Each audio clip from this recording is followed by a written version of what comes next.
성경 말씀 보겠습니다. 시편 133편 1절에서 3절 전편을 보겠습니다.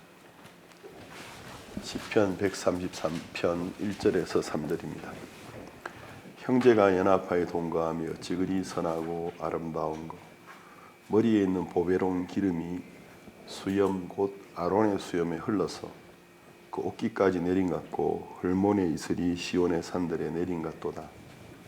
거기서 여호와께서 복을 명하셨나니 곧 영생이로다.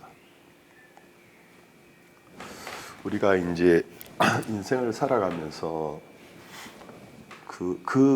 우리가 그 순간은 잘 모르는데 지나고 나서 보면 어떤 우리에게 강한 인상을 남기면서 그것이 앞으로 우리가 걸어가야 될 인생의 어떤 방향을 제시해주는 어떤 그런 경험들을 하게 됩니다.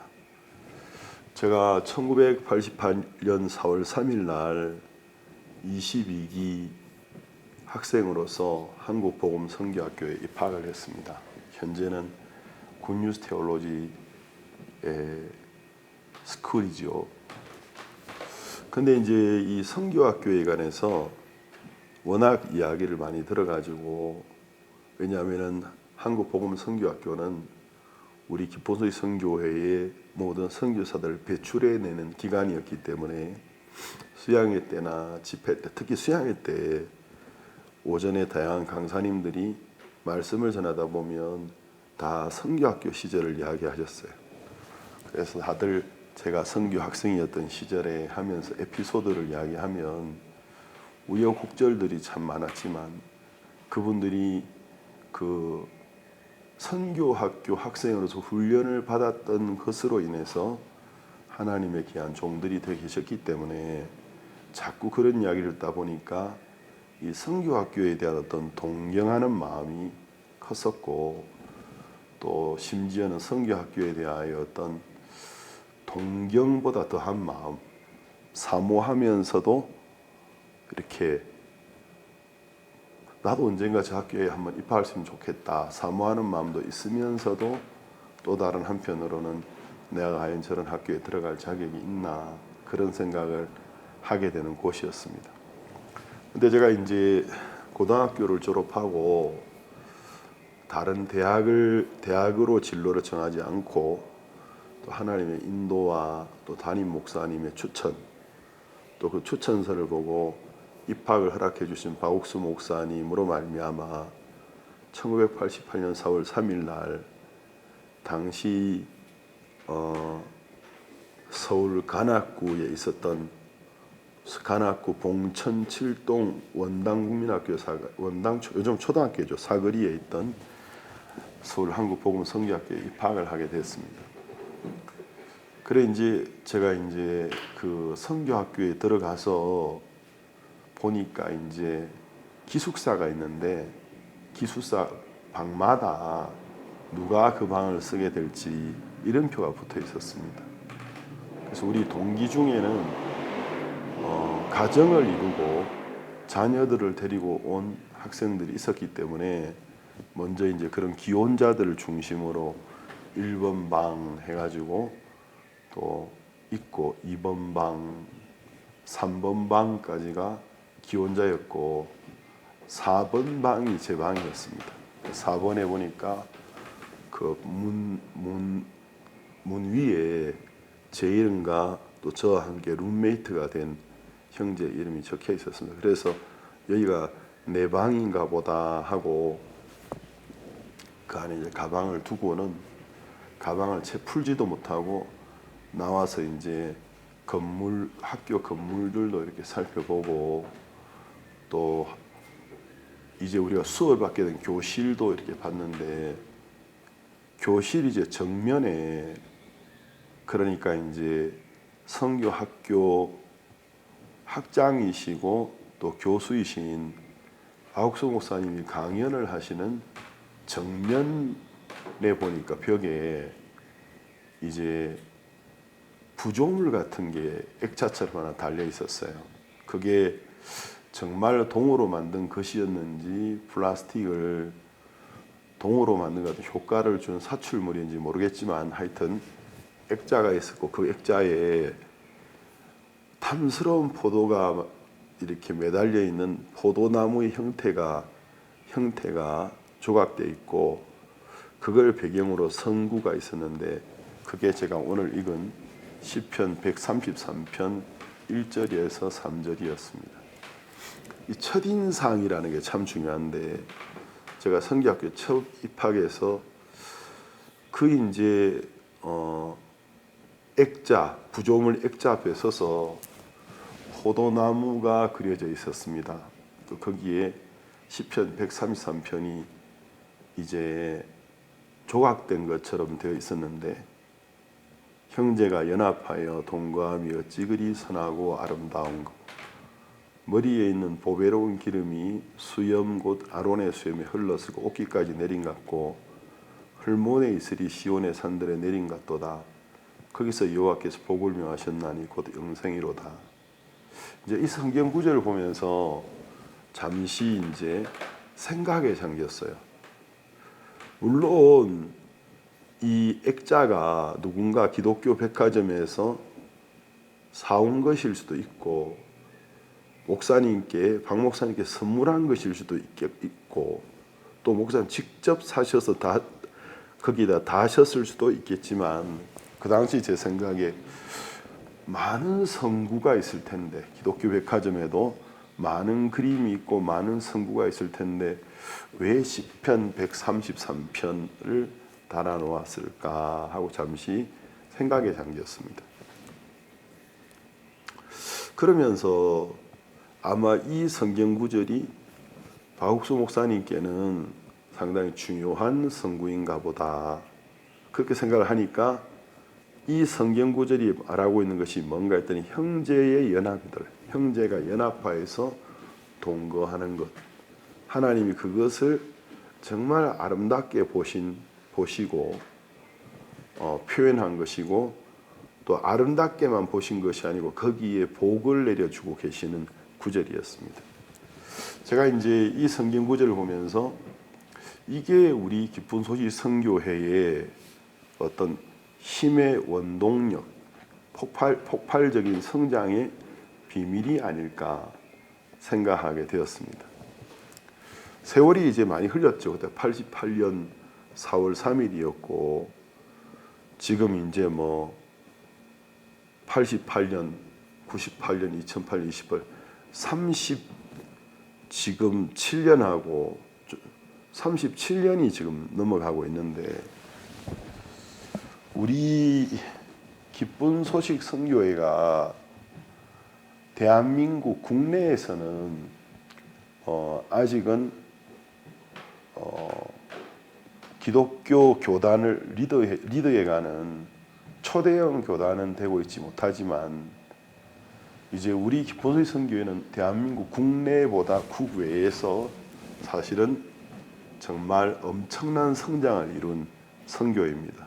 그래서 우리 선교회를 잘 모르는 분들이 자기 교세 자랑하고 교회 많이 모인다고 그런 것 가지고 또 이제 힘을 삼을 때가 있는데 사실 우리 기쁜 소식 선교회가 대한민국 국외에서 해외에서 나라마다 교회들이 굉장히 큽니다. 그리고 현재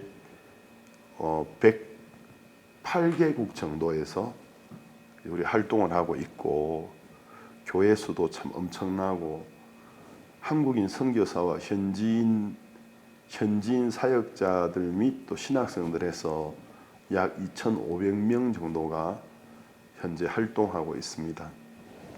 그리고 한 115개국에서 아직 우리 지부가 없는 나라까지 포함해서 115개국 정도에서 기독교 지도자 연합이라는 타이틀로 활발하게 교회에서 복음 전도 일을 하고 있습니다.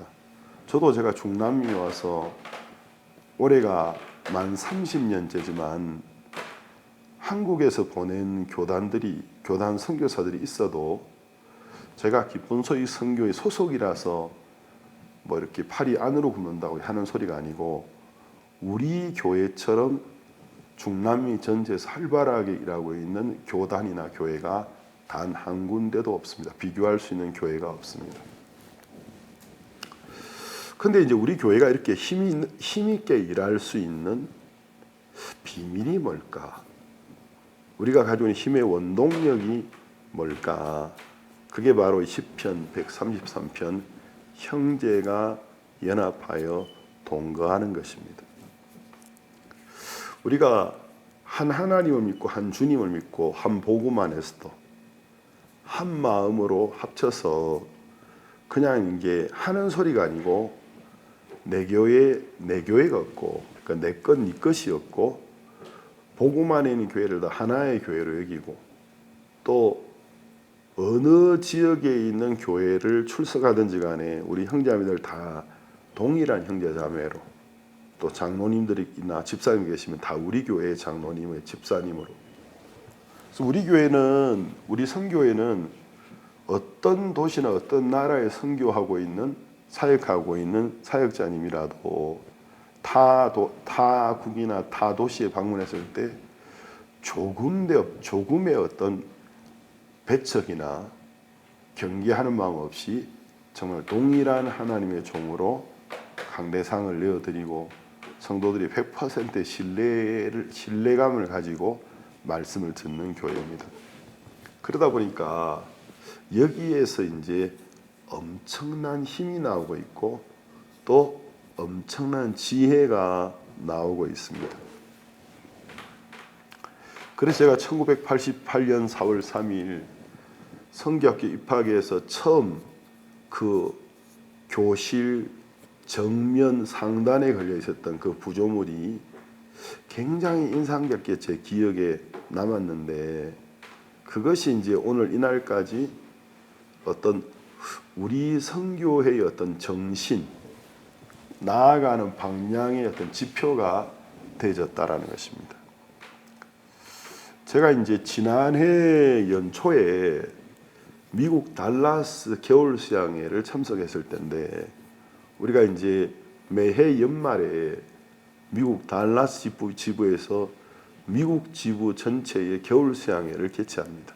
그럼 미국이라는 곳이 행정적으로나 모든 면에서 중요한 위치에 있기 때문에 미국 겨울 수양회를 할 때 우리 선교회 박옥수 목사님께서 강사로 가셔서 직접 미국에 있는 성도들에게 말씀을 전해주시고, 또 박 목사님께서 가시니까 한국의 웬만한 이제 지도부에 속해 있는 진행부 목사님들도 이제 지역장, 구역장급에 해당되는 목사님들도 동행을 하셔서 미국에 있는 성도들과 말씀으로 교제하고, 그러다 보니까 이제 타 대륙이나 특히 이제 우리 중남미는 미국과 함께하고 있는, 행정적으로도 지리적으로 함께하기 때문에 특별하게 다른 대륙에서의 초대가 없는 한, 그때는 이제 미국 달라스 겨울 수양회를 함께 가서 우리도 말씀도 듣고, 또 혹시 말씀을 전하거나 간증할 수 있는 기회가 있으면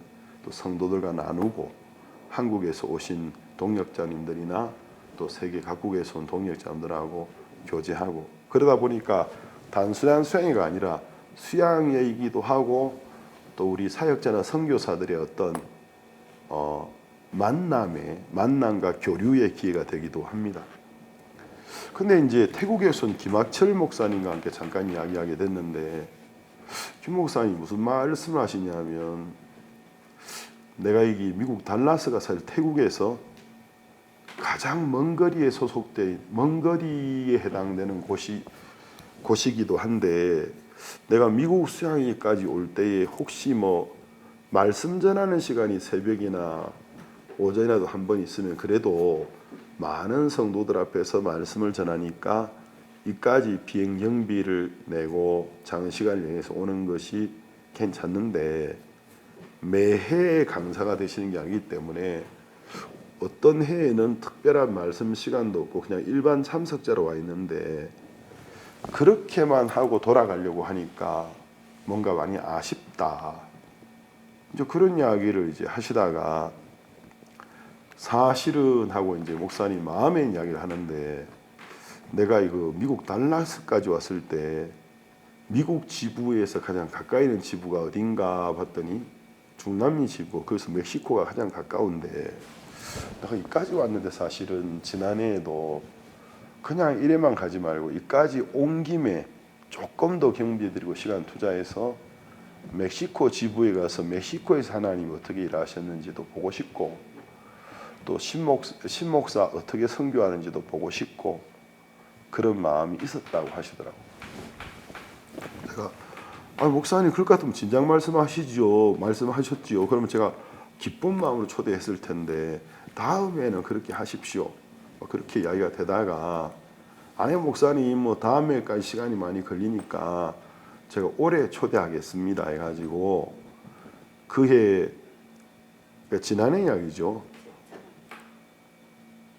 지난해 아닌가요?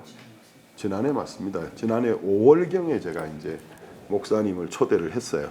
그래서 목사님이 여기 오셔가지고 또 이제 같은 선교사로서 이제 복음을 듣고 구원 받으셔서 선교사로 선교학교에서 훈련 받으시고 국내 사역 좀 하시다가 태국의 언어 하나 모르고 파송돼 가지고 진짜 이렇게 맨 땅에 헤딩하는 정신으로 선교하시면서 하나님의 은혜를 입으시고 교회가 자란 간증을 하는데 우리 멕시코 성도들이 그리고 사역자들이 어느 때보다도 기뻐하고 달게 말씀을 듣더라고요. 우리가 이제 큰 행사들을 하다 보면 행사의 성격이 복음 전도 위주로 가다 보니까 큰 행사 때 주로 이제 복음을 전합니다. 물론 우리가 복음은 들어도 좋은 거지만 근데 이제 복음을 계속 듣다 보면 상대적으로 이제 삶 속에 하나님이 어떤 선교사님이나 목사님을 어떻게 구원하셨고 어떻게 자라게 하셨고 신학교에 입학하게 하고 또 전도자가 되고 난 다음에 이끄셨는지 이런 어떤 삶 속에 하나님이 일하셨던 충분한 간증을 듣는 게 좀 결핍되는 경향이 있어요. 근데 이제 김학철 목사님 오셨을 때는 목사님 이왕 오시는데 복음 전도 집회보다는 신앙 간증 집회처럼 하면 성도들의 신앙에 도움이 되겠습니다. 해가지고 이제 목사님이 이제 오셔서 주로 신앙 간증 중심으로 말씀도 전하시고 간증을 했는데 우리 성도들이 굉장히 기뻐하더라고. 기뻐하고 또 현지 멕시코 사역자들도 말씀을 너무 달게 듣고 좋은 교제의 시간이 되었습니다. 그래서 이제 김 목사님 와 계시다 보니까 뭐 목사님이 저한테 궁금한 것들 물어보시고 또 이렇게 센터도 돌아보시고 우리도 선교센터를 건축해야 되는데 태국이 우리보다 먼저 선교센터를 건축했기 때문에 어떻게 센터 지었는지 간증도 하시고 짓다 보니까 좋았던 점도 이제 경험 삼아 이야기하시고 이런 거는 좀 단점인데 보완하면 좋겠다. 그러시다가 이제 떠나실 때 아니 신 목사님도 그때가 5월이었으니까 제가 매년 7월에 한국 월드 캠프를 가기 때문에 한국 이번에 온 김에 한국에 태국이 가까우니까 태국 한번 방문해서 집회하면 좋겠다. 이제 그렇게 돼가지고 제가 이제 한국 이번에 지난해 갔다가 마치고 태국에 가서 이제 신앙 간증도 하고 복음 전도를 하는 집회를 했는데 새로 오신 분들이 형제자매들 외에도 신규로 오신 분들이 300명 이상이 모여있더라고요. 불교 국가에서. 그래서 복음도 마음껏 전하고 성도들도 교제하며 참 좋은 시간을 보냈습니다. 또 이제 김 목사님이 이제 멕시코 선교사 왔다고 이제 관광도 시켜주시고 또 태국 좋은 식당 가가 좋은 음식도 먹고 태국이 정말 관광 국가더라고요.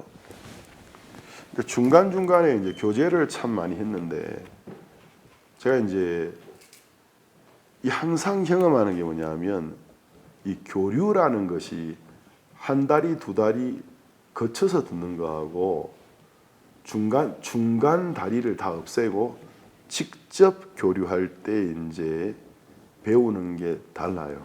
그래서 이제 우리가 멀리서 들으면서 나 저거 뭐 무슨 말인지 이해되는데 나 저거 아는데 이런 자세가 잘못된 것을 알아야 됩니다. 그래서 직접 이제 거리를 없애고 듣다 보면 내가 안다고 생각했던 것들이 잘 모르고 있었던 것들이 참 많고 그때 배우는 게 정말 많아요. 이제 이런 것들을 인생을 살면서 몇 번 경험하다 보면 내가 돈을 좀 투자해서라도 여행을 좀 가야 되겠다. 가서 견문을 넓혀야 되겠다. 그래서 이제 그 배우기 위하여 머물고 있던 삶에서 좀 자리를 박차고 나가는 부분을 반드시 배우게 되었습니다. 그래서 제가 이제 태국에서 이제 우리 기본 소식선교회 태국 지부는 이 IIF 월드 캠프를 참석했던 태국 청년들 그리고 그 청년들 대부분 대학생이었는데 또 IIF의 가장 좋은 프로그램 중에 하나인 그 대학생 해외 자원 해외 봉사 프로그램 영어로 굿뉴스코라고 하죠. 이게 이제 IIF 국제 청소년 연합의 이제 핵심이 되는 꽃과 같은 프로그램이에요. 그래서 그걸 통해서 이제 태국 교회가 전 세계 어느 지부보다도 단시간에 힘있게 일어난 교회였거든. 그래서 이제 제가 이제 굿뉴스코 프로그램 해외 대학생 자원봉사단 이 일을 이제 태국을 벤치마킹 할 마음을 가지고 있어요. 한국은 이제 이 프로그램이 시작된 근원지니까 한국이 전 세계에 제일 많이 보냈고 또 중국도 상당히 많이 보냈는데 중국은 이제 종교에 대해 탄압하는 분위기 때문에 뭐 인원수나 규모를 공개할 수 없는 곳이기 때문에 아마 두 번째는 중국일 것 같고 그래서 한국 그다음 중국 그다음 태국이 중국은 아까 말했던 특성상 우리가 공개하기 좀 힘들고요. 한국 다음으로 해외 지부 중에서 굿뉴스코 프로그램이 가장 활성화되어 있는 지부입니다. 그래서 전 세계에 1000여 명이 넘는 태국 대학생들을 대학생 해외 자원봉사단으로 보내어서 태국 대학생들이 세계의 많은 지부에서 1년 동안 봉사를 하고 돌아갔고 또 그 중에서 굉장히 많은 학생들이 단기로 나가기 전에 복음을 듣고 구원을 받고 기독교 신앙을 가진 경우도 있었지만 그걸 통과는 했지만 좀 이론적이었던 학생들이 1년 가까이 해외 지부에서 봉사하면서 또 지부장님들에게 복음도 듣고 지부에 있는 또 또래의 학생들과 교류하면서 복음을 마음에 받아들이고 구원을 확신하고 돌아간 경우가 참 많았습니다. 그 다음 이제 네 번째 해외 지부 중에서 대학생 해외 자원봉사단 단원을 많이 보낸 게 멕시코예요. 이건 뭐 저희 주관적인 발표가 아니고 몇 년 전에 한국에서 굿뉴스코 동문회를 모임하고 크게 하면서 해외 동문들 초대를 했는데 그때 이제 멕시코에서도 동문들 좀 보내주면 좋겠다 하면서 그때 제가 공식적으로 들은 것이 멕시코와 태국 다음으로 해외에 가장 많은 대학생들을 보낸 지부라고 들었습니다. 근데 이제 태국이 3위고 멕시코가 4위인데 3위와 4위의 격차가 너무 큰 거예요. 태국은 1000명이 넘는 대학생들을 해외로 보냈고 멕시코는 이제 300명 바라보고 턱걸이 교회 가면서 달려가고 있는 중이거든요. 200 몇십 명에서. 그렇기 때문에 제 마음에 내가 다른 건 몰라도 이 대학생 이 선교 해외 대학생들을 캠퍼스 선교는 내가 태국에서 김학철 목사님께 태국 지부에서 좀 배워야 되겠다라는 마음을 늘 가지고 있었어요. 근데 이번에 지난해 가가지고 이제 그런 이야기를 하다 보니까 김학철 목사님이 이제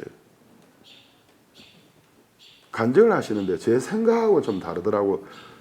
내가 처음부터 이렇게 하려고 했던 게 아니고 태국이 이제 관광으로 유명한 국가이다 보니까 한국에서 이제 매해 대학생 국제청소년연합에서 월드 캠프를 개최하는데 한국 외의 해외 지부에서 좀 개최해서 한국의 학생들도 많이 나가고 그것을 또 잘 활용해서 그 나라의 대학생들도 얻으면 좋겠다 이런 취지에서 글로벌 캠프라는 이제 이름으로 해외 지부를 하나 글로벌 캠프 개최지로 선정을 했는데 태국을 선정한 거예요. 태국이 한국에서 아주 멀지 않고 또 관광으로 유명한 곳이니까. 김학철 목사님이 당시에 글로벌 캠프를 개최할 만한 개인적으로나 교회적으로 준비가 안 돼 있었다 하더라고요. 근데 뭐 한국에서 거의 일방적으로 태국을 개최지로 선정하니까 떠밀려서 이제 어쩔 수 없이 하긴 해야 되니까 대학교들을 방문하면서 문을 두드리고 이제 그 많은 학생들이 오면은 숙식이야 호텔을 예약하면 되겠지만 행사 장소는 큰 오디토리움이나 컨벤션 센터가 필요하는데 이왕이면은 학원가에서 하면 좋겠다. 그래서 태국의 대학들의 문을 두드리다 보니까 몇몇 태국의 명문대가 교육열이 높고 또 한국에 대한 좋은 이미지가 있었는지 그런지 몰라도 우리 학교에서 행사를 개최하면 좋겠다. 이렇게 되져 가지고 태국의 이제 명문대의 오디토리움에서 글로벌 캠프를 하게 됐다는 거죠. 근데 그 학교에서도 적극적으로 우리 학교 학생들 많이 참석해서 국제 교류도 하고 좋은 마인드도 배우면 좋겠다. 이래 돼 가지고 이제 많은 학생들 추천하고 또 학생들도 자발적으로 이제 그렇게 해보고 싶은 의욕이 많을 때고 그러다 보니까 이제 많은 학생들이 그 글로벌 캠프 나중에는 또 그것이 태국의 월드 캠프로 이어지면서 강연을 듣다가 복음도 듣게 되고 불교의 국가인데 기독교 신앙을 받아들이면서 이제 구원을 확신한 학생들도 일어나고 그게 이제 계기가 되어서 그럼 이어지는 좋은 프로그램이 없나? 좋은 프로그램이 이제 군 유스코 대학생 해외 자원봉사 프로그램인데 그렇게 해서 학생들을 보내게 됐다라는 거죠. 1000명이 넘게 보냈는데 그 아이들이 이제 돌아올 때는 정말 좋아져서 해외 각곳에서 경험도 쌓고 그 나라 언어도 배우고 돌아왔는데 그러면서 제 기억이 좀 희미한데 150명 정도인가 200명 정도인가 이제 1000여 명 넘어보는 학생들 중에서 이 아이들이 교회 안에 남게 되진 거예요. 근데 이제 이 학생들이 태국 대부분이 명문대 출신이다 보니까 이제 대학생 해외 자원봉사단을 마치고 돌아와서 좀 있다가 졸업을 하게 되고 이제 사회 직장인이 되졌는데 이제 태국 방콕의 사회에서 좋은 직장에 이제 취직을 하면서 태국 사회 각층에 이제 자리 잡게 되지고 그 중에는 자라서 중력이 되지고 상당히 높은 위치에 올라간 학생들도 많이 생기고 이러다 보니까 방콕 교회의 중심이 되진 거예요. 그래서 제가 잘은 몰라도 태국 방콕 교회가 지난해 제가 이제 갔을 때 김학철 선교사님 말씀으로 제 기억이 좀 희미한데 250에서 한 300명, 300에 350이나 좀 제가 기억이 희미한데 하여튼 이제 그 정도 규모의 불교 국가에서 뭐 이렇게 기독교 베이스 국가에서는 그 너무 적은 이거는 아닌가 생각해도 타 종교가 베이스인 국가에서는 그 인원이 정말 많은 겁니다. 우리 중남미만 해도 이 가톨릭이 베이스 국가다 보니까 몇몇 나라 제외하고는 한 200~300명 넘어 예배 드리는 게 절대로 적은 수가 아닙니다. 그러면서 이제 불교 국가에서 굉장히 큰 교회가 되어지고 잘은 몰라도 이제 방콕 교회가 전 세계 우리 선교의 각 지부들 중에서 구성원의 최종 학력이나 사회 진출에 있는 분포도를 볼 때 아마 가장 엘리트 교회에 해당된다고 말을 해도 과언이 아닐 거예요.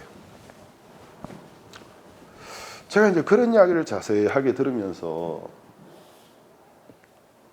저는 이제 처음부터 김학철 목사님이 남다른 어떤 캠퍼스 선교의 비전과 번뜩이는 어떤 아이디어가 있어가지고 그렇게 생각을 좀 했는데, 목사님이 이렇게, 물론 목사님이 겸손하게 말씀하시려고 그렇게 말씀하시는 것도 없잖아, 있을 수 있겠지만, 그렇지만 이제 목사님의 이제 간증을, 물론 목사님이 얼마나 수고하셨겠습니까, 사실.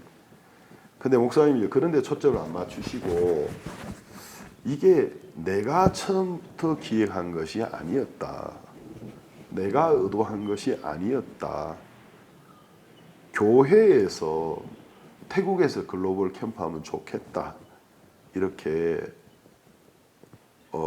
의견이 나오고, 의견이라기보다는 거의 뭐 일방적인 통보 그러면서 이제 이 태국이 글로벌 캠프의 개최를 몇 년간 하게 되고, 그것이 이제 월드 캠프로 이어지고, 그 참석했던 태국의 명문대 학생들이, 이게 좀 명문대 학생들이 좀 괜히 차별하는 게 좀 다른 게, 이 학부열이나 배우는 자세가 좀 다른 건 사실 맞아요. 이건 부인할 수 없는 이야기인데, 그러면서 이제 이 교회가 이렇게 커졌더라는 거죠. 그래서 제가 이제 그 이야기를 들으면서, 그렇구나, 이게 그렇다고 제가 어떤 선교사님이나 이런 분들의 개인의 희생과 수고를 절대 가소평가하는 건 아닙니다.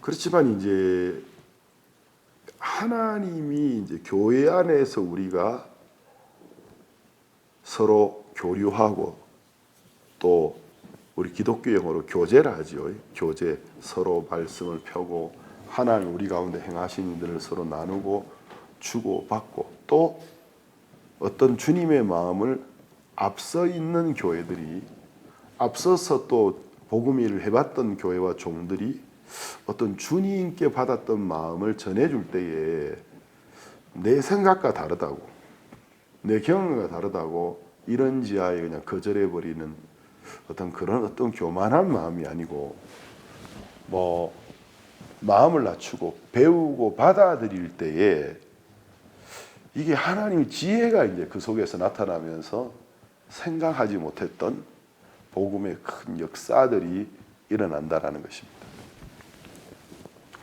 태국 방콕에는 이제 태국 선교 본부인 센터만 있는 게 아니고, 또 중국 선교 센터의 본부가 태국 방콕에 있어요. 제가 이제 유튜브로 유출되는 설교에 이런 이야기를 자세히 해도 되는지 잘 모르겠는데, 하여튼 이제 어찌 그런 우여곡절 곳에 이제 중국 선교센터 본부가 태국 방콕으로 진출하게 되었습니다.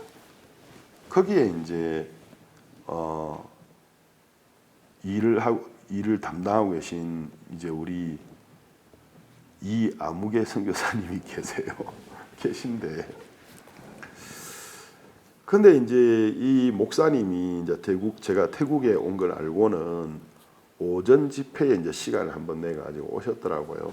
그래서 이제 오전 집회 마치고 같이 점심 먹고 사택에 앉아 가지고 이제 우리가 담소를 나누고 교제를 하게 됐는데, 그 목사님 뭐 이렇게 저렇게 이 목사님은 이제 우리 기쁜 소식 선교의 해외 지부 중에서 중국 선교를 이제 선도에서 이제 이렇게 이끌어가면서 중국의 이제 그 기업가 성도들이 중국 본토뿐만 아니고 한국의 선교회나 또 해외 선교회들도 이제 물질로서, 그러니까 헌금으로서 선교를 돕는 이런 일들을 참 많이 많이 하시고 그런 일에 남다른 두각을 나타내고 있습니다. 근데 이제 목사님 이런저런 이야기 하시다가 이게 내가 처음부터 내가 기획을 잘해가지고 이렇게 되진 것이 아니고 처음에 이제 중국 본토나 중국 밖에 있는 중국인 성도들 중에서 이렇게 기업을 운영하는 분들 중심으로 좀 이분들이 마음을 말씀으로 모아주면 좋겠다 해가지고 이제 인터넷 플랫폼으로 모임을 형성해서 일주일에 한 번씩 같이 모이면 말씀을 전해주고 또 개중에 그런 모임을 계속 함께 하다가 하나님의 은혜를 입어서 비즈니스가 성장하고 하나님이 도우시는 걸 본 이런 분들이 있으면 간증도 하는 시간을 가졌다는 거죠. 근데 이런 모임을 이제 꾸준히 진행해 가는데 이제 이 중국인 실업가들의 이제 지인인 실업가들이 그 보니까 무슨 모임에 들어가대 주중에 내가 잘 몰랐는데 보니까 한 번씩 보니까 무슨 이렇게 인터넷 플랫폼에 들어가서 꼭 무슨 모임 들어가 그게 뭔데 관심을 가진 사람이 나타나고 그 설명을 하니까 나도 들어가면 안 되냐. 그 이제 지인인 그 기업가들이 이제 자기 동료 실업인들을 보니까 저기 좀 저 참 잘 되네. 어려움 속에서도 잘 이겨내고 이제 그런 어떤 관심을 가지면서 그분들도 들어오게 되고 그분들은 아직까지 기독교 신앙을 가지고 있는 분들이 아닌데 들어와서 이제 인터넷 플랫폼에서 이 목사님께 전하는 말씀도 듣고 또 복음을 듣다 보니까 자연스럽게 구원도 확신하게 되지고 그러면서 이제 시간이 지나면서 그런 사람의 수가 하나 둘 늘어가면서 모임의 규모가 커지고 구체화되진 거예요. 중국 본토에 있는 뿐만 아니라 해외에 있는 중국 이제 해외 우리말로 하면 해외 동포죠, 그렇죠? 해외 교포들. 그러면서 이제 이 모임이 굉장히 커지고 하면서 이제 이분들이 우리가 이렇게 하나님 은혜로 기업도 운영하고 또 금전적으로 하나님의 도움을 입어서 참 많이 자랐는데 우리끼리만 이렇게 나를 위해서만 쓰면 되겠나. 그래서 선교를 좀 돕자. 자, 이런 것이 시작되면서 중국 국내도 돕고 또 이제는 어머니 교회에 해당되는 한국 선교회가 하는 일들도 이제 도와오면서 가끔씩은 거액의 연보도 하고 또 이제 한국뿐만 아니고 타 해외 지부에서 뭐 선교센터를 건축한다든지 큰 힘을 써야 될 일이 있을 때 선교를 후원하는 이제 이런 선교가 되지게 된 거예요. 제가 이제 그 선교사님의 간증을 가만히 들으면서 이게 처음부터 선교사님이 어떤 남다른 비전을 가지고 있어서 그랬던 것이 아니라 작은 어떤 동기에서 시작되어졌는데 이 일을 진행해 나오다 보니까 하나님의 성령께서 이렇게 이끄셨구나. 그러니까 지금은 이제 이 선교사님은 해외 지부의 어떤 행사를 도우러 가시게 될 때 이제 실업인 형제자매들이 동행을 좀 하시는 거예요. 그래서 가서 행사도 참석하고 하지만 또 들어가기 전에 그 나라에 있는 또 중국인 실업인들하고 컨택을 해가지고 이번에 중국에서 또 중국 국내나 해외에 있는 중국 실업인들이 이런 사람들이 그 나라를 방문하는데 우리 공식 일정이 마치면 미팅을 좀 하고 또 서로 간에 교류하면서 또 새로운 비즈니스가 창출되면 좋겠다. 이제 이렇게 되지면서 이제 이 선교사님이 가시는 나라에 이제 우리 교회에 속해 있는 구원받은 기업인들뿐만 아니고 더러는 아닌 분들도 밖 외부의 분들도 같이 동행을 하시고 그럼 이 프로그램 중에 이제 멘토링, 그러니까 이제 이 요즘 많이 쓰는 말로 멘토링 있지 않습니까? 일종의 뭐라고 하죠?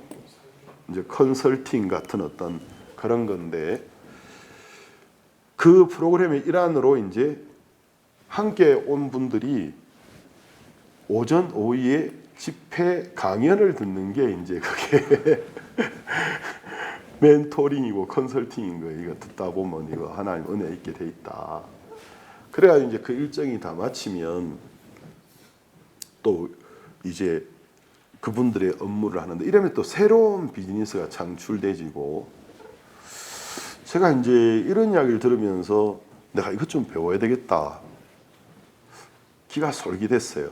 우리 멕시코도 선교회가 상당히 커졌고 지금도 급성장을 하고 있는 선교회고, 멕시코 전국 지부에 크고 작은 어떤 기업을 운영하고 있는 기업인들, 실업가들이 상당수가 있어요. 그런 분들이 자주자주 저에게 목사님 어떤 식으로 사업을 해야, 비즈니스를 해야 되겠습니까? 내가 구원받은 그리스도인인데 정말 복음을 섬기고 싶습니다. 이런 분들이 굉장히 많는데, 제가 이제 몇몇 분들을 이렇게 신앙으로 좀 교제해 드리고 하고 있고, 그러면서 이제 그분들이 상당히 성장하고 계신 분들도 있어요. 근데 제가 이제 이 선교사님의 이야기를 들으면서 내가 이것 좀 배워야 되겠다. 그래서 멕시코에서 이제 그분들이 운영하는 어떤 기업이 소규모든지 이게 이 상당히 자란 중소기업에서 이제 거의 중에서 대기업으로 넘어가기 직전에 있는 분도 계시고, 이런 분들을 내가 좀 신앙으로 이렇게 인도해 드린다면 이분들이 훨씬 더 하나님께 복을 받고, 또 이분들이 이렇게 복을 받는 걸 보고 더해질 분들도, 이분들의 지인들 중에서도 야 도대체 그 뭔데, 신앙이 뭔데, 내가 네가 사업하는 거 보니까 이게 진짜 이렇게 하나님 계신지 난 잘 모르겠지만 하나님 도우시는 것 같아. 나도 좀 알고 싶다. 내가 이분들 좀 이렇게 인도해야 되겠다라는 어떤 제게 실질적인 방향을 제시해주는 이제 어떤 교류의 시간이 되진 거예요.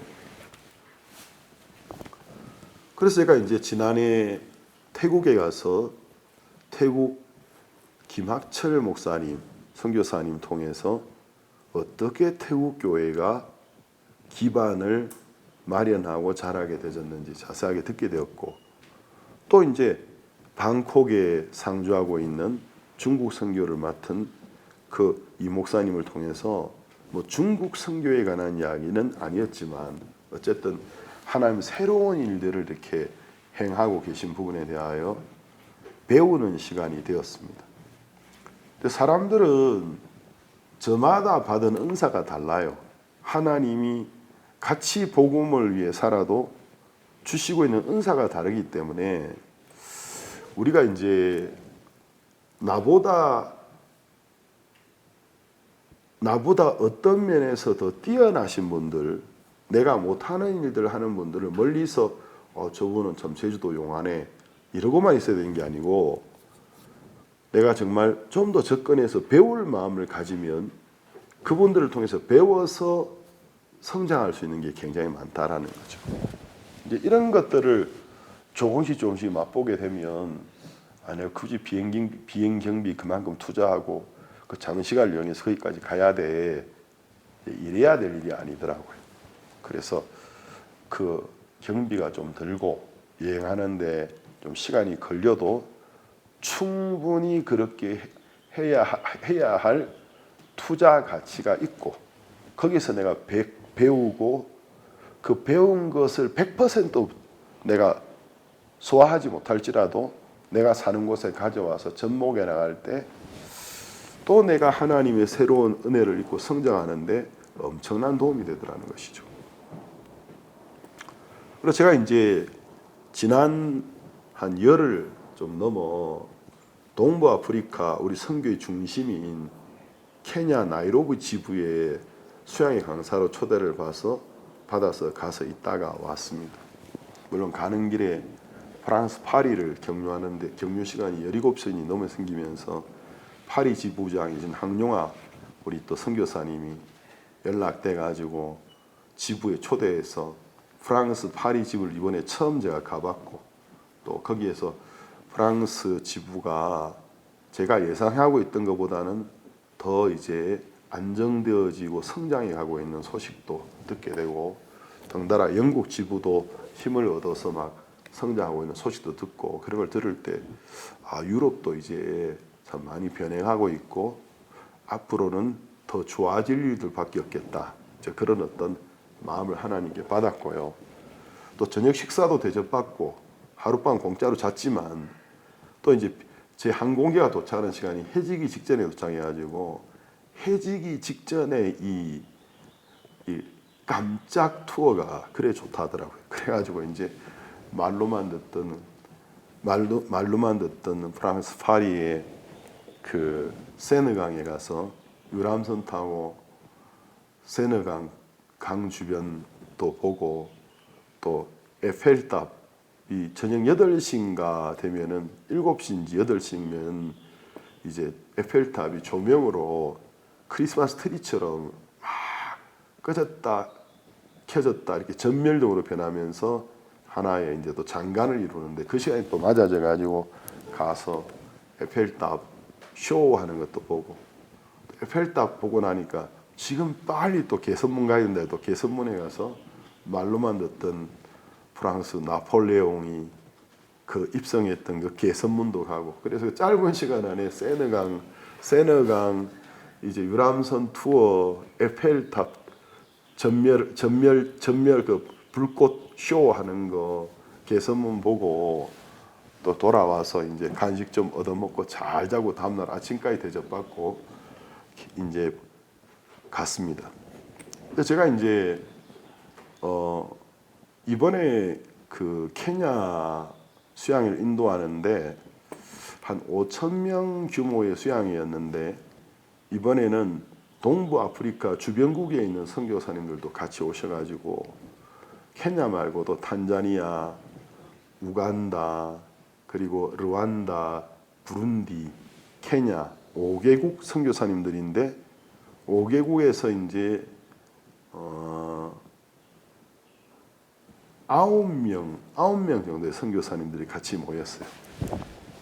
그래서 수양에도 인도하고 이 케냐 지부의 이 김유아 목사님이 나이는 젊은데 이 강사를 이제 부려먹는다 하면 좀 심한 표현인데 강사를 말씀 전하게 하는데 이분이 이월이 났더라고.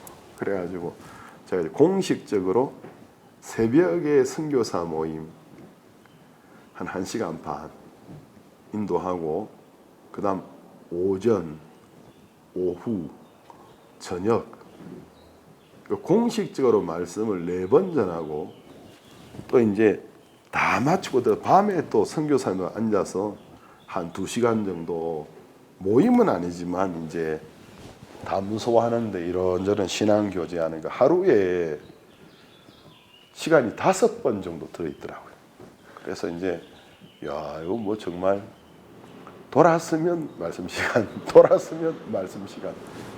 그래가지고 이제 이 김요한 선교사님이 한국 강사님들 이렇게 해드렸더니 여기 계실 때는 아무 말 안 했는데 한국으로 돌아가시고 나중에 들려오는 소문이 사람 너무 많이 부려먹더라 그런 소문이 들려온다 하길래 저는 그 걱정 안 해도 된다고 나는 말씀 전하는 거 교제하는 거 되게 좋아한다. 그래가지고 이제 이번에 하루에 이제 5번 그리고 이제 중간에 식사하고 할 때 또 주변 선교사님들 옆에 같이 앉으셔서 하니까 이게 뭐 하루에 아마 잘은 몰라도 한 12시간은 뭔가를 말하고 있지 않았나 싶습니다. 하루에 12시간 이상 뭔가를 계속 이야기하고 그 이제 수양회가 너무너무 좋았는데 5월 1일부터 4일까지인데 이제 마치고 나면은 5일, 6일 이틀은 또 그 동부 아프리카 우리 현지인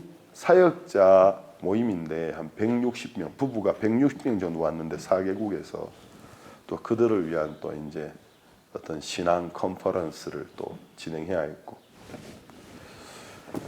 중간중간에 이제 간증을 이렇게 나누게 되었는데, 그 1일부터 4일까지 수양의 기간에 3일과 4일 오전에 이제 이름이 석세스 페스티벌이라고 되어 있더라고요. 이게 뭐야 도대체?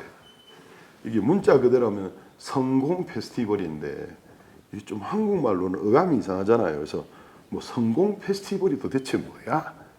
했더니 취지가 이제 케냐 지부가 주말 아카데미를 하는데, 국제 청소년, 우리 이제 교회고 기쁜 소식 선교회고 또 이제 청소년들을 기독교 신앙으로 선도하는 국제 청소년 연합이기도 한데, 영어로 이제 그 이니셜만 해서 IYF라고 하는데, IYF 주말 아카데미를 하는데 이제 케냐에 놀라운 일이 얼마 전부터 일어났어요. 주말 아카데미에 학생들이 2만 명씩, 15,000명씩 모이는 거예요. 여러분이 이렇게 말로 들으면은 말하긴 쉽잖아요. 2만 명, 15,000명 하니까 그런갑다 하는데, 2만 명이 실제로 모여 있는 걸 보면 이게 장관입니다, 장관. 저도 그런 소식을 듣고 왔는데, 그 학생들을 위하여 이제 그 학생들에게 리더십, 마인드 트레이닝을 한다고 이제 3일, 4일 석세스 페스티벌인데, 목사님 여기는 5,000명의 수양의 참석자 외에 아카데미 학생들이 15,000명 정도 올 겁니다. 그래서 제가 3일, 4일 오전에는 진짜 2만 명 이상이 왔더라고요. 각 아침마다. 그러니까 이제 케냐 그 우리 선교센터 건물이나 부지가 좀 큰데 학생들이 한 2만 명 오니까 진짜 개미떼 같더라고요. 바글바글 하는데 장관이에요. 보면서도 믿어지지가 않는 게, 세상에 이 많은 학생들이 다 도대체 어디서 왔을까? 2만 명. 그리고 이제 대형 텐트를 이제 선교센터 부지에 쳤는데 한 5,000명쯤 들어가는, 2만 명 정도 모이니까 뭐 5,000명 그늘 밑에 있으면 나머지 15,000명은 있을 그늘이 없어요.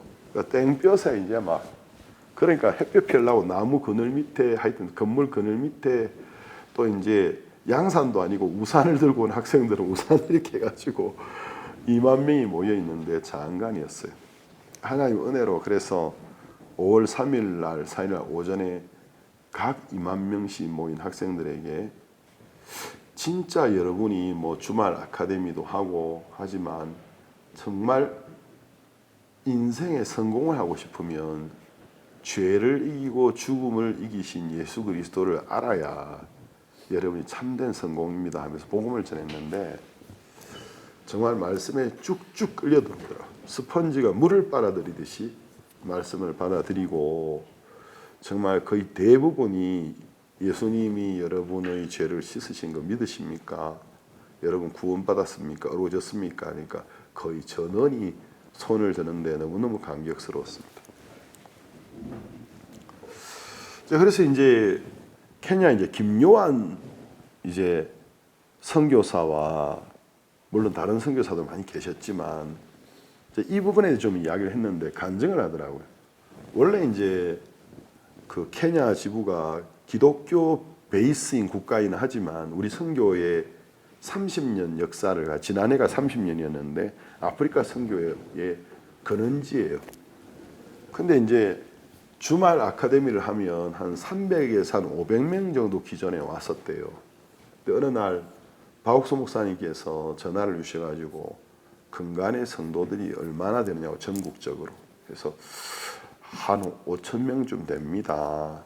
3,500에서 5,000명쯤 됩니다 하니까, 아니 케냐가 기독교 베이스 국가인데 선교 연륜이 30년이나 됐는데 그 정도가 너무 작다. 한 10,000명 정도는 모이면 좋겠다 하고 통화를 마쳤다는 거죠.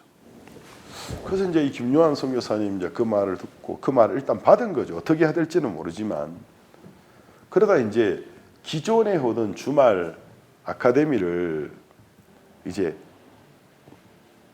좀 이렇게 전략을 바꾸어서 전문성을 좀 더 올리자. 그래서 이제 케냐에는 가난한 계층의 젊은 사람들이 굉장히 많은데 이제 제대로 된 기술 교육을 좀 받으려 그러면 유료 학원에 가서 상당한 돈을 내야만 배울 수 있기 때문에 그래서 이제 금전적으로 가난한 집안의 자녀들이 학교를 졸업하기도 좀 힘들고 학교를 졸업해도 전문 기술을 배우기가 너무너무 어렵다라는 거죠. 근데 교회에서 이제 아카데미를 그냥 주말에 시민단체에서 청소년들 어떤 시간 소일거리로 하는 그런 아카데미가 아니라 이제 성도들 중에서 전문직에 종사하는 분들을 아카데미 강사로 세워서 예를 들어 미용이면 그냥 한번 선보여주고 마는 게 아니고 정말 미용 기술을 가르쳐주는 쪽으로 뭐 컴퓨터면 뭐 컴퓨터 오피스 이런 거에 있어서 어떻게 컴퓨터를 다루고 오피스 작업을 하는지 또 방송이면 학생들이 한 번도 잡아볼 수 없는 카메라 이렇게 정말 메고 어떻게 크고 켜고 끄고 또 이제 카메라 앵글을 잡고 작업하는지 이런 것들을 이제 가르치기 위해서 케냐에는 우리 선교회에서 큰 자본을 투자해서 GBS TV 지상파 방송국이 있어요. 그래서 이제 이런 계획을 TV를 통해서 공지를 했는데 그 전까지는 이제 아카데미 하면 한 300에서 500명 왔는데 이제 접수하는 날 2만 명의 학생들이 온 겁니다. 2만 명의 나이로비 학생들이 밀려오면서 그 일대가 마비가 되고 난리가 났답니다. 갑자기 2만 명의 이런 학생들이 막 한 곳에 밀집해 모이기 시작하니까 몇 킬로부터 걸어오기 시작하니까 이제 아프리카 국가들은 아직은 정치적으로는 후진국들이 많아서 지도자들이 제일 무서워하는 게 청년들이 한 곳에 집결하는 거.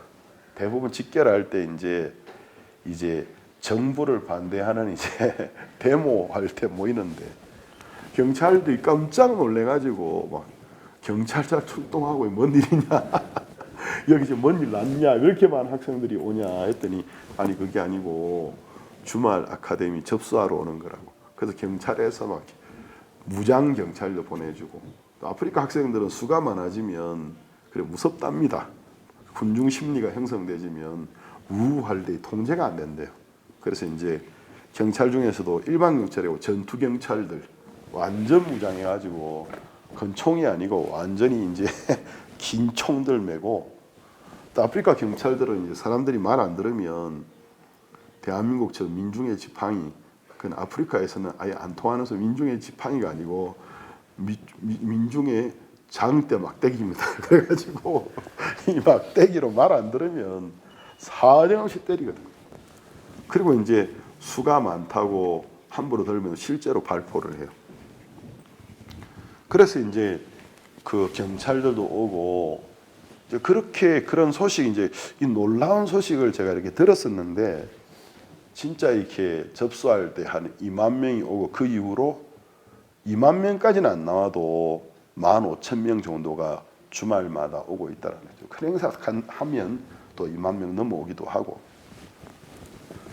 그래서 이런 이제 놀라운 일이 일어났는데 이제 기독교 베이스 국가다 보니까 수료장을 발급하는데 우리 이제 IOIF 외에는 케냐에서 이렇게 기술 교육을 이렇게 거의 전문적인 기술 교육 무료로 해주는 단체가 한 군데도 없다 보니까 교회 인근에 좀 빈민촌에 있는 청년들이 이제 다 밀려오는데 근데 이제 가르쳐주는 수준이 높다 보니까 이제 외부에서도 IIF의 수료장을 인정해주는 이런 분위기가 형성되어서 네가 IIF 아카데미에서 수료했냐 그러면 이제 자기 직장에 채용해주는 이런 일들이 빈번해지고 있다는 거죠.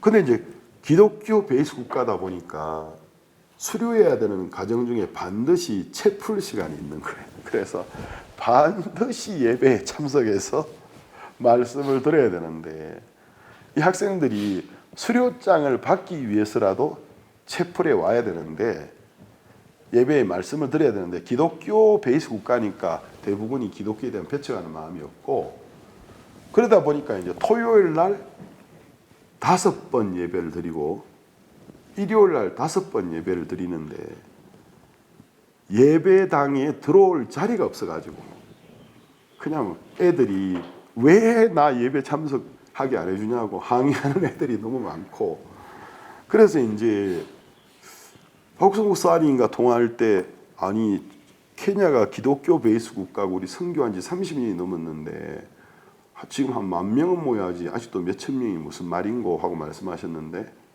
정말 2,000명씩 토요일 날 5번, 일요일 5번 말 그대로 정말 최소 15,000명 이상의 수도에만 15,000명 이상의 사람들이 모이는 초대형 교회로 탈바꿈해버린 겁니다. 그리고 이제 수료식 할 때 원래 교육부 인가 대학단체가 아닌데 이제 이 학사복을 입히는 건 허락이 안 된 거라 하더라고요.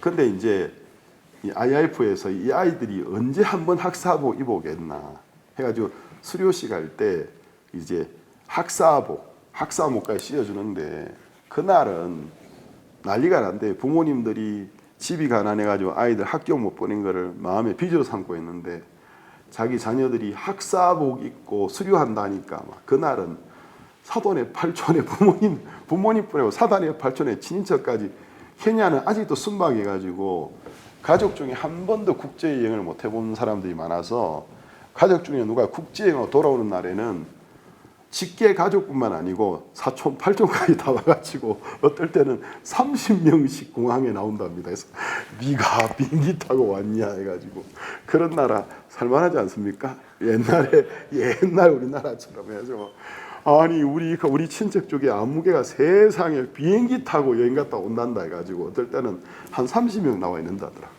그러니까 수료식 하는 날 난리가 난대요. 가지고 온 가족 친척들 세상에 우리 아들이 딸이 우리 조카가 우리 사촌이 팔촌 조카가 해가지고 다 모여가지고 그날은 2만 명이 아니고 정말 통제 불가능한 상태로 들어가는데 또 이제 김요한 선교사님은 이제 그 부모님들이 너무 고마워해하는 사람 지나가면 막 고맙다고 우리 아이가 세상에 이런 교육을 수료했다고 그래야 된다고 하더라고요. 제가 이제 그걸 이렇게 보면서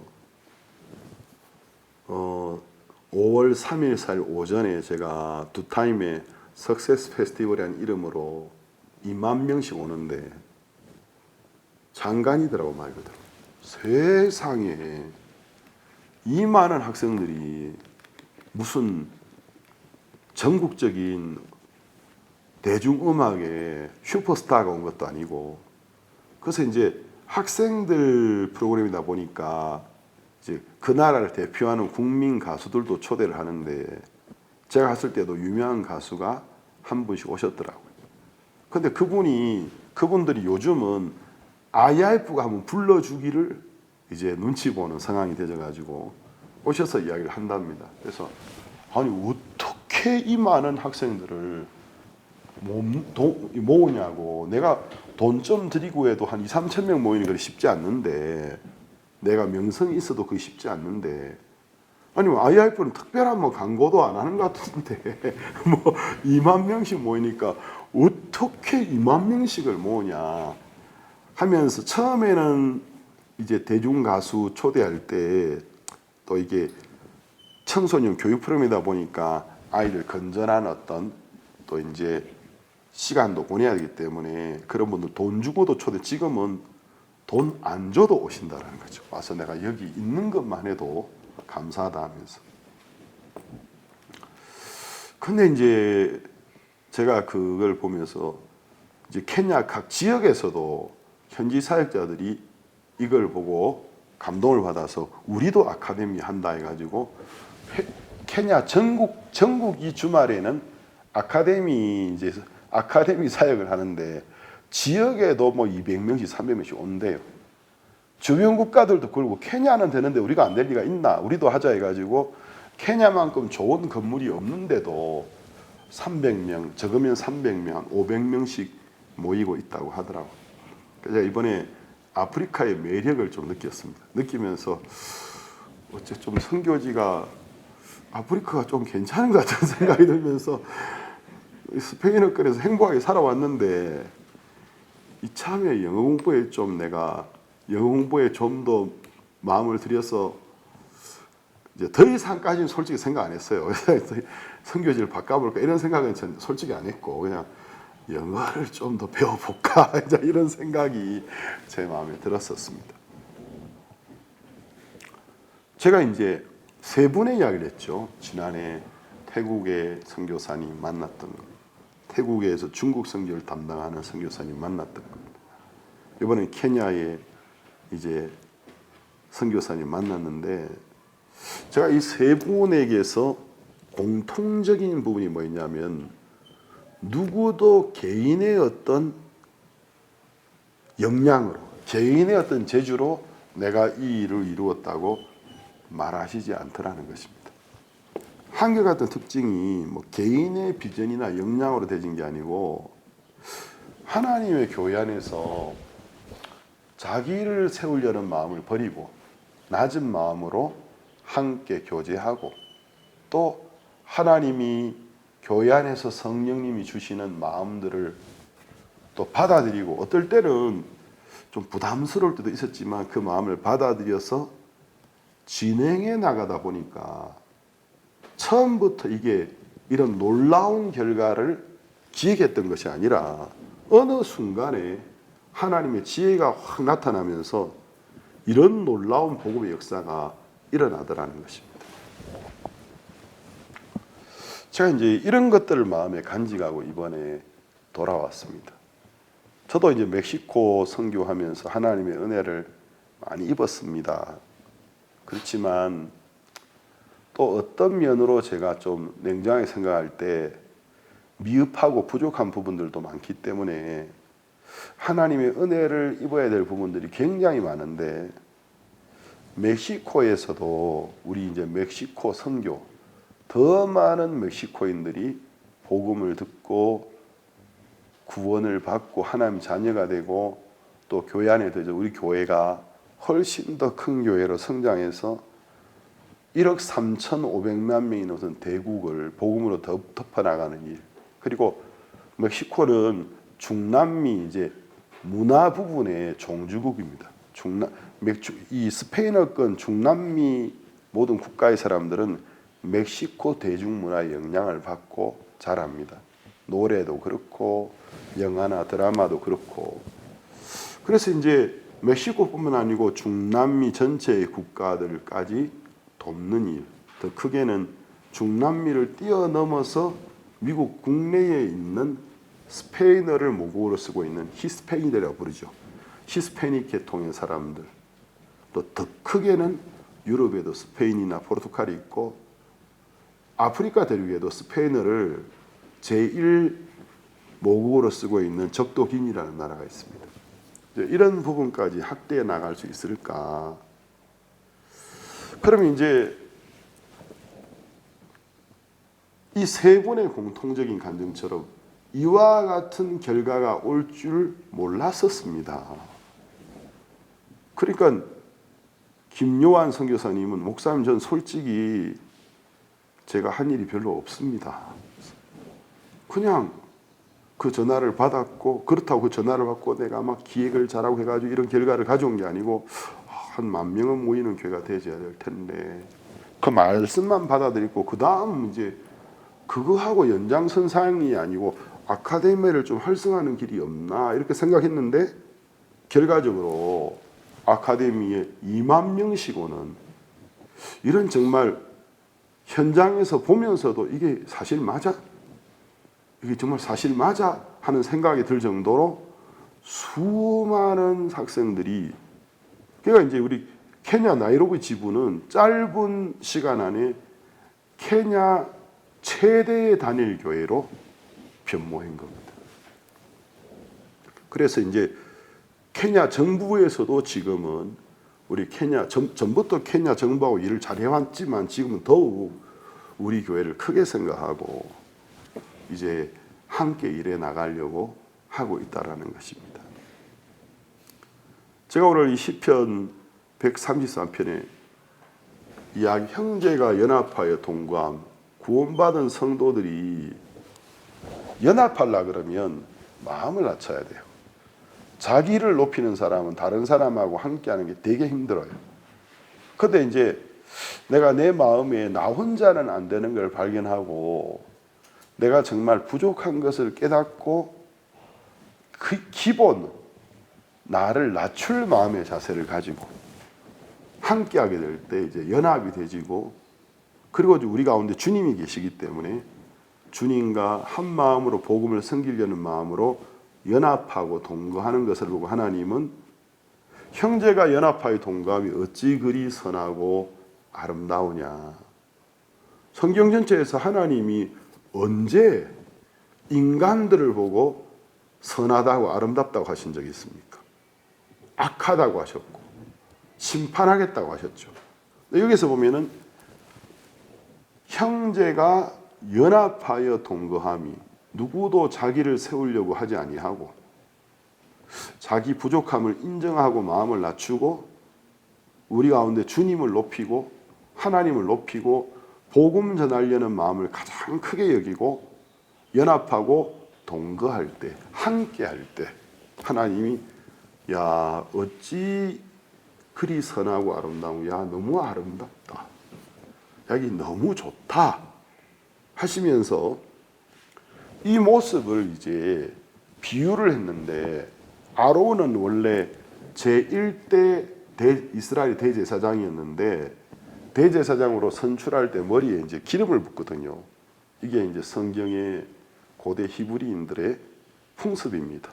간습이고 성경적인 가르침인데 거룩한 기름을 머리에 부어서 하나님의 사람으로 선별하는데, 뭐 요즘 우리도 이제 머리에 기름을 바르고 기도할 때 우리는 살짝 그냥 그 사람 기도 받는 분 머리에도 기름이 최대 많이 안 묻도록, 또 기도하는 우리도 손에 기름 범벅이 안 되도록 이렇게 하지만 원래는 기름을 머리에 이렇게 뿔 같은 데 채워서 붓는 거예요.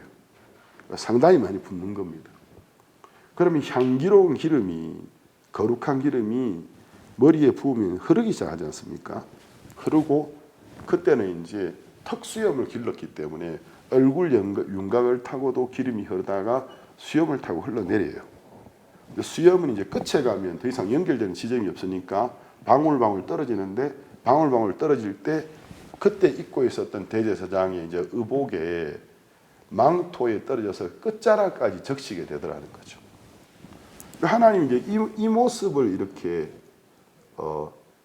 비유적으로 그려주시면서 머리에부터 부은 거룩한 기름이, 향기로운 그 기름이, 거룩하고 그 향기로운 기름이 흘러내리는데 우리 몸의 각 지체가 함께 붙어 있기 때문에 흐를 수 있는 겁니다.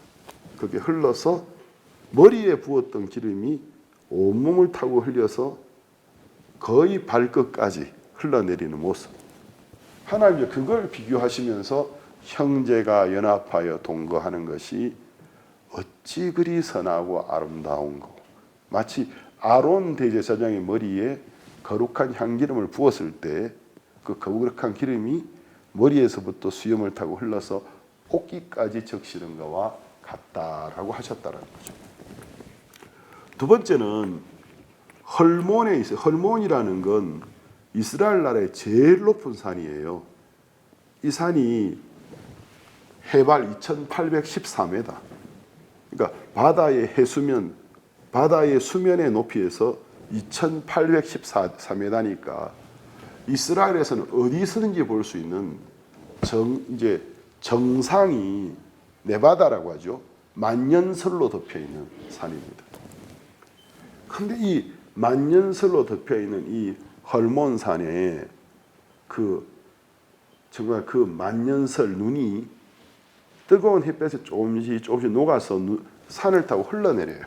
산이 흡수하기도 하고 또 조그마한 내를 이루기 시작하는데 그게 이제 물이 흘러내리다 오면 밑에서는 이제 조그마한 시냇물처럼 흘러내려오다가 큰 샘이 되어지고 나중에 강이 되어져서 또 산이 흡수한 것처럼 보인 물도 산이 이제 위쪽에서는 또 솟아나는 샘이 되어져서 요단강 및 이제 이스라엘 전국을 물로 덮어주는 수원지가 되고 있다는 거죠. 이걸 보고 헐몬산의 이슬이라고 하는 겁니다. 그러니까 참 그 메마른 기후의 사막성 기후를 갖고 있는 이스라엘에 헐몬산 정상에 덮여 있는 그 눈이 만년설이 헐몬산을 타고 흘러내려서 2000m가 넘는 산을 흐르고 내려서 이스라엘 각지로 흘러가는 물을 보내주는 수원지 강이 되어서 사람들이 살 수 있고 생명이 풍성하게 해주는 것처럼 형제가 연합하여 동거함이 마치 그와 같다는 거죠. 우리가 함께 할 때, 교류할 때, 나 잘났다고 마음 높이고 혼자서 떵떵거리고 사는 거하고, 사실 아무리 자기 잘났다고 자랑하는 사람도 정말 털어보면 부족함이 없는 사람 한 명도 없습니다. 여러분, 얼굴이 우리가 흔히 저 사람 마스크가 참 깨끗하다. 저도 선교 나오기 전에 젊었을 때 마스크가 깨끗하다, 희고 깨끗하다는 말을 많이 들었는데 전설의 고향이 되었습니다. 지금은 30년 동안 햇볕에 그냥, 처음 선교 왔을 때는 뭐 선크림도 없었고 나중에는 선크림이 나왔는데도 선크림은 관광객들이 바르는 거지 무슨 현지에 선교한 사람이 선크림을 발라 해가지고 선크림 아예 안 바르고 로션도 스킨도 잘 안 바르고 이 중남미의 뜨거운 햇볕을 받으면서 돌아다니다 보니 피부는 타고 벗겨지고 타고 벗겨지를 반복하더니 지금 피부에 몇 겹 밑에까지 다 버렸는지 거의 지금 커피색이 됐습니다. 거의 커피색이 되져가지고 과연 이 피부가 옛날의 색깔로 돌아갈 수 있을까? 몇 겹을 벗겨야 될까? 또 이제 얼굴이나 보면은 눈에 안 보이던 무슨 점이 이래 많이 생겼는지 햇볕을 많이 보니까 어떤 점들이 이렇게 왜 이렇게 생겼냐? 그래서 전혀 관심 안 두고 살았는데 팬데믹 때 카메라 앞에 설교를 많이 하다 보니까 카메라의 눈이 사람 눈보다 훨씬 좋더라고요. 하면서 얼굴에 점이 너무 많아요. 그래서 조금 신경 쓰일라 하네. 그러면서 조금 점을 빼고 박피를 할까 말까 했더니 집사람이 됐다고 하지 말라 하는데 언젠가는 한 번은 해야 되겠다 하는데 지금은 이렇게 새카맣고 얼굴에 막 무슨 주근깨 같은 거, 기미 같은 거 점도 참 많이 생기고 또 긍정적인 마인드로 선교한다고 중남미 사람들은 남에게 대접하는 것이 인심이고 그걸 잘 먹는 걸 보는 게 자기에게 마음 여는 거로 생각하기 때문에 나의 건강을 위하여 소식한다, 음식을 가려 먹는다 그러면 교만의 대명사가 되는 거기 때문에 주는 대로 받아먹고 살다 보니까 또 체중은 얼마나 늘어났는지. 그래서 한국에 한 번씩 가면 뭐 먹고 그렇게 살쪘냐고 하신 분이 계셔가지고 제가 이제 좀 돌려서 이게 선교를 위한 살입니다. 그러면서 사람들 마음 열게 하는 살입니다고 또 이제 둘러대는 말 넋두리를 잘했는데 지금은 건강을 위해서라도 좀 체중을 줄여가고 있는 편이고 그렇습니다만은 근데 이제 우리가 이렇게 하나님의 그 넘치는 은혜 여기 보면 하나님이 형제들이 자기의 부족한 것을 발견하고 자기의 못난 것을 인정하고 연합해서 함께 하나님을 섬겨나갈 때 그걸 너무 아름답다 하시고 뭐라 하셨느냐 하면 여호와께서 거기에다가 복을 명하 어디에? 사람들이 자기의 부족함을 시인하고 혼자서는 안 되는 것, 자기 혼자의 부족함을 인정하고 자기를 낮추고 다른 사람들을 귀하고 크게 여기고 함께 모여서 하나님을 섬기는 곳에 복을 명하여 주신다는 거죠. 거기다 복을 보내주시는데 곧 영생이로다. 그럼 이 말을 어떻게 해석해야 되냐면, 영생이라는 건 그런 곳에 하나님이 많은 사람을 보내어서 새로운 사람들이 복음을 듣고 죄를 사함받고 영원한 생명을 소유하게 되지고, 또 그 복음을 받아들이고 구원받은 사람들이 하나님의 복음을 위하여 자기의 삶을 들여서 또 다른 생명을 얻게 되는 이런 놀라운 일들이 일어난다는 것입니다. 형제자매 여러분, 여러분은 여러분 자신을 어떤 사람으로 믿고 있습니까? 저도 제 잘난 맛에 입으로는 부족하다고 말하면서도 은근히 마음 구석에 자기 잘난 구석을 믿고 사는 마음이 참 많은 어리석은 사람이었습니다. 근데 이제 세월이 흘러가면서 하나님이 너 혼자는 안 돼. 네가 부족해. 그 사실을 계속 반복해서 보여주셨습니다. 그리고 네가 틀렸어. 어떨 때는 내가 이건 이번에는 바로 보고 바로 말했다고 생각했는데 좀 시간이 지나니까 제가 틀린 사람이라고. 그런 것들을 끊임없이 보여주시면서 사람은 다 그런 존재야. 나름대로 부족하다 하면서도 은근히 자기를 믿지만 사실은 멍청하고 부족한 사람이다. 하나님 이제 이런 것들을 보여주시면서 내가 도움이 필요하구나. 그리고 배워야 하는구나. 도움을 입어야 되는구나. 자, 이런 것들을 하나님이 계속해서 가르쳐 주시더라고요.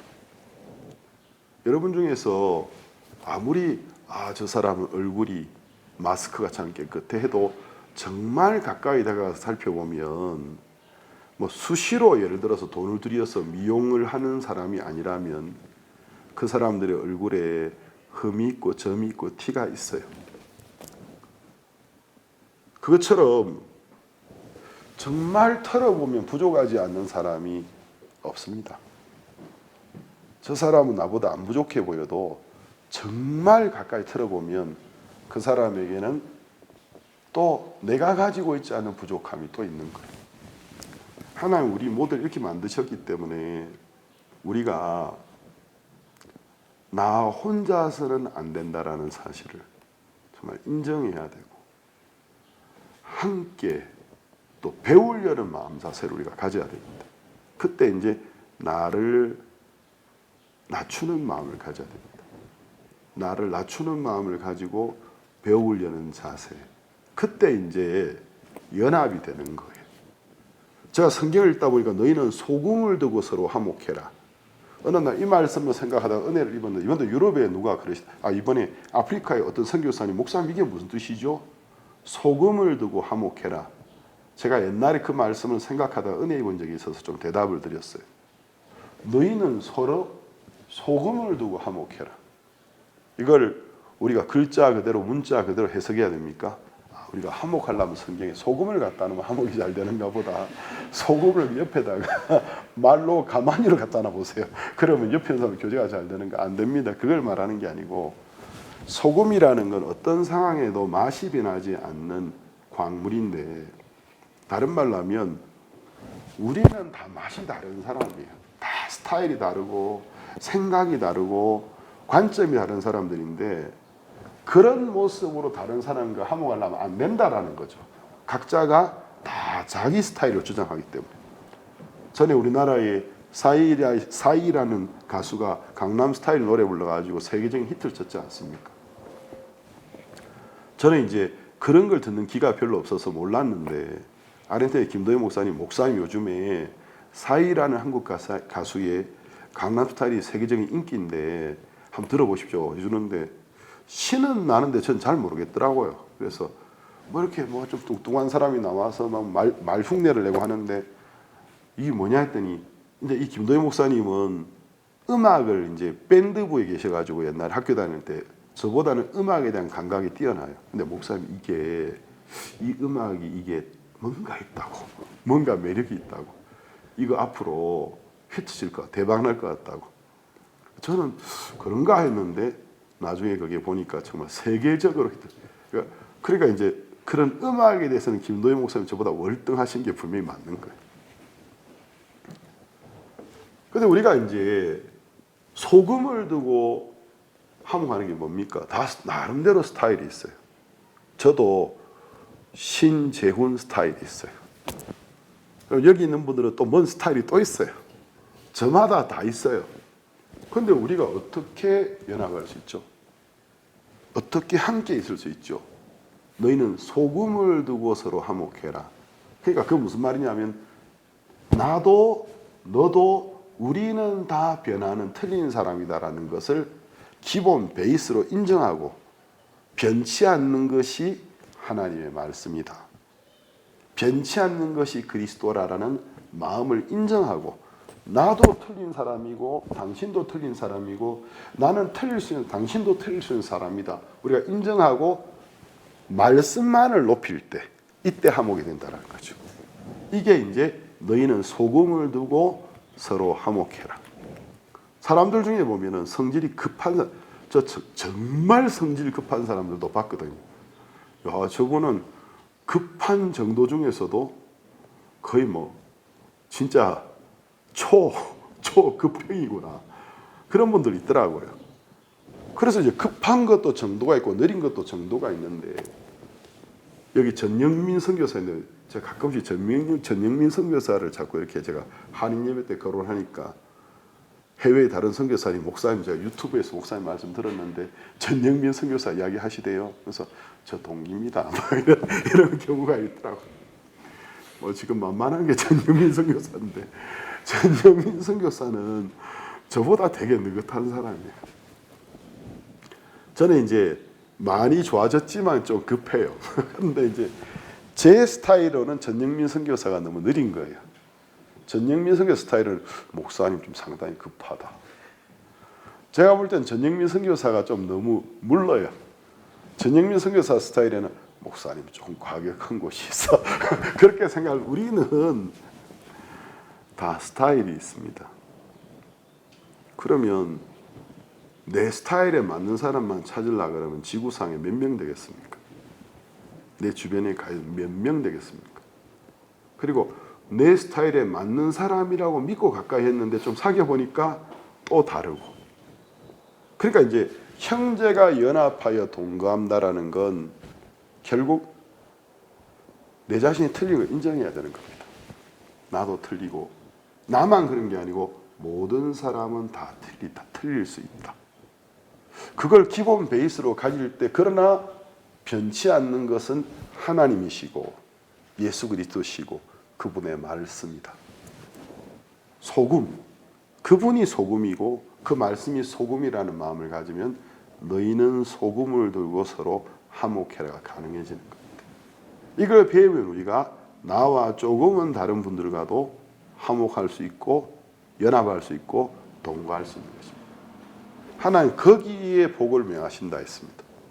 제가 그래서 이번에 오늘 간증드렸던 것처럼 몇몇 선교사님들을 제가 인용했지만 하나님께 그분들이 결국 한 나라의 선교에 굉장히 큰 어떤 부흥을 가져오게 하는 놀라운 역사들이 혼자 궁리하고 혼자 노력해서 되지는 것이 아니고 그 사람의 개인의 어떤 뛰어난 역량으로 되는 것이 아니라 정말 하나님의 복음 안에서 같은 주님 안에서 같은 교회 안에서 배우려는 마음의 자세를 또 받아들일 수 있는 마음의 자세를 가지고 함께 교류하고 있다 보니까 처음에는 부담으로 와닿았던 것도 처음에는 뭘 잘 몰랐지만 시작했던 일도 그 일이 진행되는 과정에 위에서부터 내려오는 하나님 지혜가 나타나면서